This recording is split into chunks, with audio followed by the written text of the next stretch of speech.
Afinal de contas, Frei Gilson é herege ou não é? Bom, recentemente Frei Gilson foi envolvido em mais uma polêmica aí, e o pessoal agora está acusando o Frei Gilson de heresia. Sobretudo um pessoal aí raditrad e tal, pegaram um trecho de uma fala do Frei Gilson e estão dizendo que ele é herege. Mas antes de tudo, a gente precisa entender o que significa heresia, né? E aí eu queria dar os meus 2 centavos aqui nessa situação toda. Frei Gilson é ou não é herege? Né? Bom, heresia vem do grego hairesis, que quer dizer escolha. Então, o herege, antes de mais nada, é alguém que escolhe alguma coisa. Então, diante de uma realidade aparentemente antagônica, o herege escolhe aquela que é mais fácil. Sei lá, Nossa Senhora é mãe de Deus, é filha de Deus, mãe de Deus, filha de Deus, mãe de Deus, filha de Deus. Como eu não consigo conciliar essas duas realidades, a minha inteligência não consegue compreender isso em profundidade, eu escolho a que me parece mais fácil, né? Então, você tem diversas heresias ao longo da igreja. Você tem a heresia ariana, você tem a heresia protestante, enfim, diversas heresias, né? Então é alguém que escolhe um ponto da fé e a partir desse momento ele rompe com a igreja porque ele discorda do ensinamento bimilenar da igreja e ele acha que agora ele, Alecrim Dourado, é a verdadeira fonte de doutrina e de sabedoria que vem de Deus, né? E aí, o Frei Gilson estava fazendo a sua live, graças a Deus, rezando o rosário, e ele fala isso aqui, ó. Padre Francesco Bamonte diz: Maria, filha do Pai. Olha que bonito. Filha do Pai. Maria é filha de Deus Pai. Mãe do Filho. Claro, mãe do Filho encarnado. Maria não é mãe da divindade de Cristo. Porque como Deus, Jesus não tem mãe. Deus é eterno. Então, como Deus, então Maria não é mãe da divindade de Cristo. Maria é mãe do Verbo encarnado, da humanidade de Cristo. Então Maria é filha do Pai, mãe do Filho, esposa do Espírito Santo. Aí você percebe, ele ainda fala que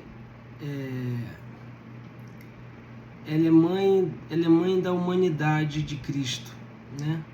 Ou seja, a fala do Frei Gilson aqui, ela pode soar como uma frase herética, mas ele não está sendo herege. Ele está sendo impreciso naquilo que ele quer dizer. Existe uma diferença muito grande.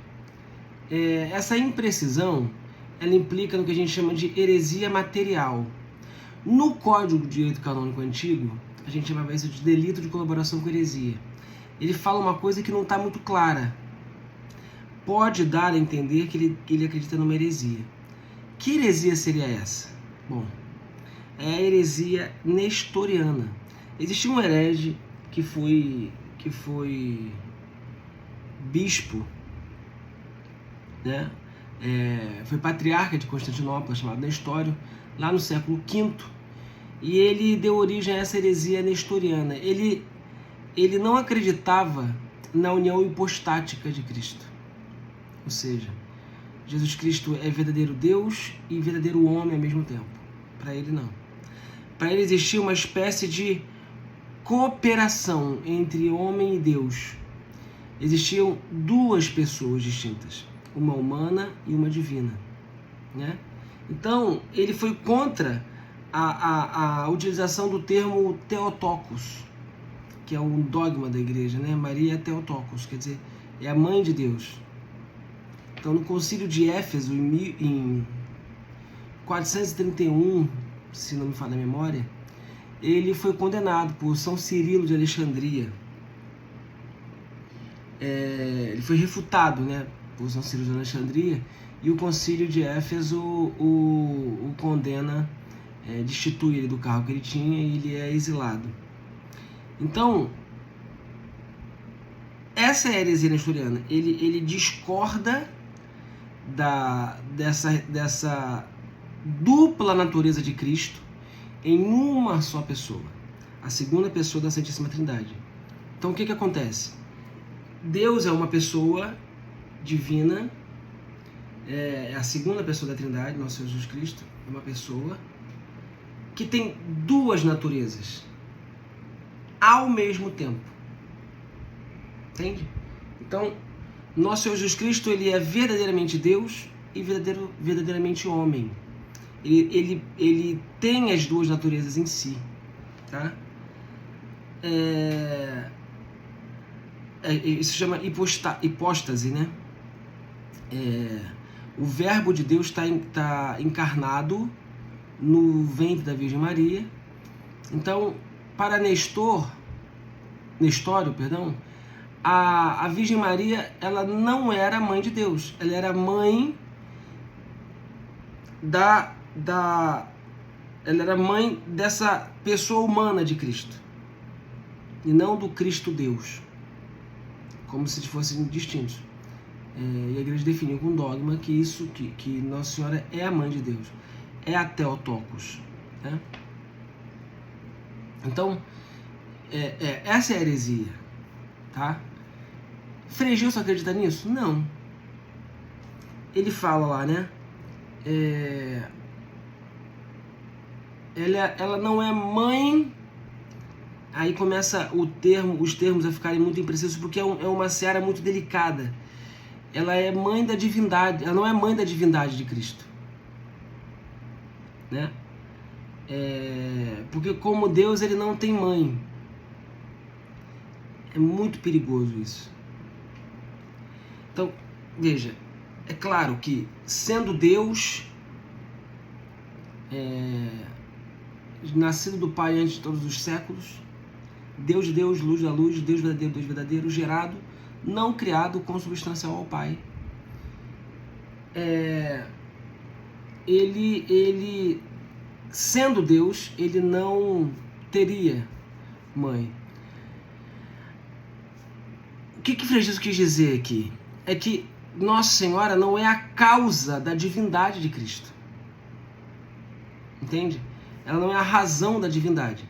Cristo se fez homem e, portanto, foi gerado. Nossa Senhora é mãe da segunda pessoa da Trindade, que é ao mesmo tempo homem e Deus. E aí, Santo Tomás de Aquino, eu vou abrir aqui a Suma. Santo Tomás de Aquino, na questão 35, artigo 4º, se a Santíssima Virgem deve chamar-se Mãe de Deus, da terça parte, né? Santo Tomás, ele dá uma aula aqui que coloca, deixa muito claro o que o Frei Gil está querendo dizer ali, né? Como dissemos, todo nome significativo de uma natureza, qualquer concreta, pode ser suposto por qualquer hipóstase dessa natureza. Ora, a união da encarnação tendo se realizado na hipóstase, como dissemos, ou seja, a união da encarnação aconteceu quando Nossa Senhora fica grávida de Nosso Senhor, ou seja, quando Deus usou o óvulo de Nossa Senhora e fecundou, ela concebeu milagrosamente do Espírito Santo. Ali acontece a hipóstase. A alma de Cristo é gerada ali, no ventre de Maria, né? A natureza humana de Cristo foi gerada pela hipóstase da união da natureza divina de Cristo no ventre de Nossa Senhora, tá? É manifesto que o nome de Deus pode ser suposto pela hipóstase, ou seja, a gente pode chamar de Deus porque há hipóstase. Existe uma pessoa que é ao mesmo tempo homem e Deus, percebe? Na qual se acham unidas a natureza divina e humana. Logo, tudo conveniente à natureza divina ou à humana pode ser atribuído a esta pessoa. Aquilo que é próprio do homem e próprio de Deus estão, ao mesmo tempo, podendo ser admitidas a essa mesma pessoa.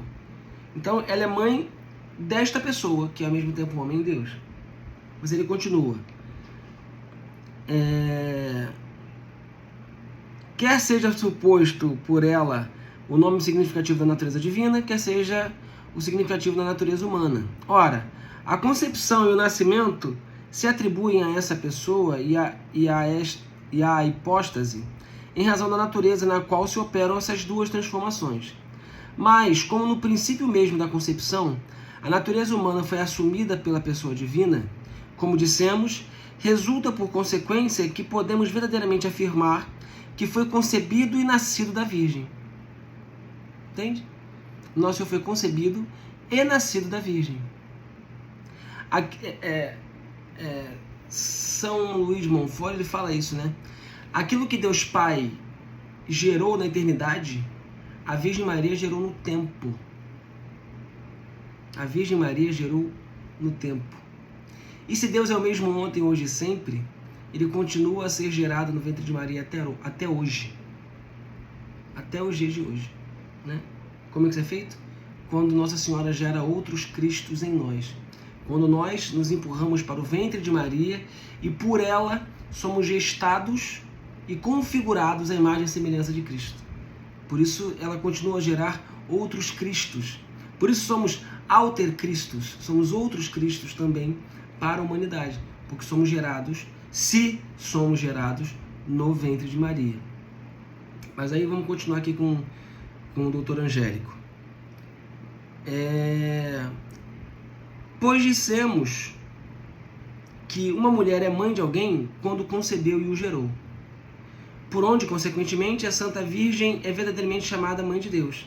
E só seria possível negar que a Santíssima Virgem foi Mãe de Deus se disséssemos, como pretendia Fotino, que Cristo foi concebido e gerado antes de ser Filho de Deus. Ou que, segundo no sentido de Nestório, a humanidade não foi assumida na unidade da pessoa ou da hipóstase do Verbo de Deus. Ora, ambas essas opiniões estão erradas. Logo, é herético negar que a Santíssima Virgem fosse Mãe de Deus. Não fosse Mãe de Deus. É herético negar que a Santíssima Virgem fosse Mãe de Deus, que é o que Nestório fazia. Então ele responde às objeções, ele continua respondendo às objeções. A objeção primeira diz o seguinte: pois não devemos dizer dos divinos mistérios, senão logo o que está na Escritura. Ora, não lemos nunca na Escritura que seja a mãe ou genitora de Deus, mas mãe de Cristo ou a mãe do menino. Logo, não devemos dizer que a Santa Virgem é mãe de Deus. Ele responde. Donde a resposta da primeira objeção. Essa foi a objeção de Nestório, que se resolve dizendo o seguinte: embora não achemos propriamente dito na Escritura que a Santíssima Virgem fosse mãe de Deus, nela achamos, porém, expressamente que Jesus Cristo é verdadeiro Deus, e que a Santa Virgem é a mãe de Jesus Cristo. Ora, dessas palavras da Escritura se segue necessariamente que é mãe de Deus. Assim como diz o apóstolo, dos judeus nasceu Cristo, segundo a carne, que é Deus sobre todas as coisas, bendito por todos os séculos. Ora, não nasceu dos judeus, senão mediante sua mãe. Por onde aquele que é sobre todas as coisas, Deus, bendito por todos os séculos, nasceu verdadeiramente da Santa Virgem como sua mãe. Aí tem a objeção segunda. Cristo é Deus pela natureza divina. Ora, a natureza divina não recebeu da Virgem o ofício de sua existência. Logo, a Santa Virgem não deve ser considerada mãe de Deus. Essa foi a objeção de Nestório. Mas Cirilo, numa certa epístola contra Nestório, resolve dizendo que é São Cirilo de Alexandria que está respondendo a Nestório. Assim como a alma do homem nasceu com o seu corpo próprio e contudo é considerada como formando uma unidade com ele, e quem ousasse afirmar que a geratriz da carne não é contudo da alma, iria muito longe na sua afirmação. Ou seja, se a pessoa gerou no seu ventre o corpo de alguém, a minha esposa gerou o corpo dos meus filhos, ela gerou também no ventre dela a alma dos meus filhos. E isso é uma coisa que fica muito confusa na cabeça das pessoas, mas Deus não tem um estoque de almas nos céus, sabe? Isso é uma heresia que já foi condenada pela igreja há muito tempo, né? A heresia da protocriação das almas, se não me engano, esse é o termo. Que dizia que tinham várias almas no céu e que Deus pegava uma alma e jogava. Não, a alma é criada no momento da fecundação. A alma de Cristo foi criada, foi gerada no ventre de Maria. Entende? É isso que o São Cirilo está dizendo aqui. Assim descobrimos algo semelhante na geração de Cristo, pois o Verbo de Deus nasceu da substância de Deus Pai, mas como assumiu a carne, devemos confessar que, pelo seu corpo, nasceu de uma mulher.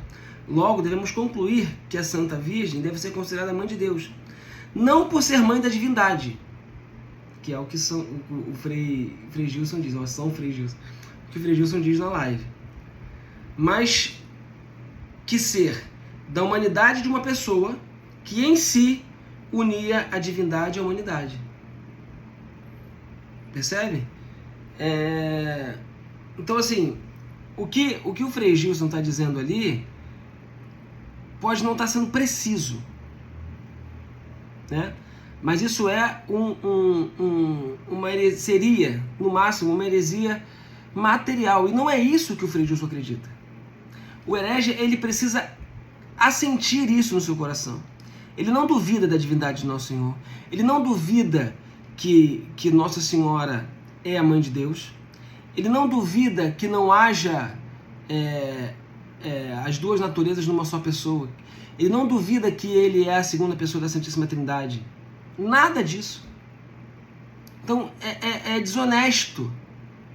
É desonesto o que estão fazendo com ele. Mais uma vez, atacando, querendo transformá-lo agora num herege. Não tem cabimento. Não tem cabimento uma coisa dessa. Então, aqui, mais uma vez, todo o meu apoio a Frei Gilson, todo o meu carinho filial a ele, e as pessoas precisam estudar, né? Então, assim, antes de sair falando, a gente precisa estudar. Não é, como diz Hugo de São Vitor, né? Não queira parecer sábio antes do tempo, sabe? E geralmente são sempre esses recém-convertidos, esses caras que chegaram na igreja ontem, já estão na missa tridentina, se acham um supra-sumo, estão acima da igreja, acima de todo mundo. Calma um pouquinho, tá?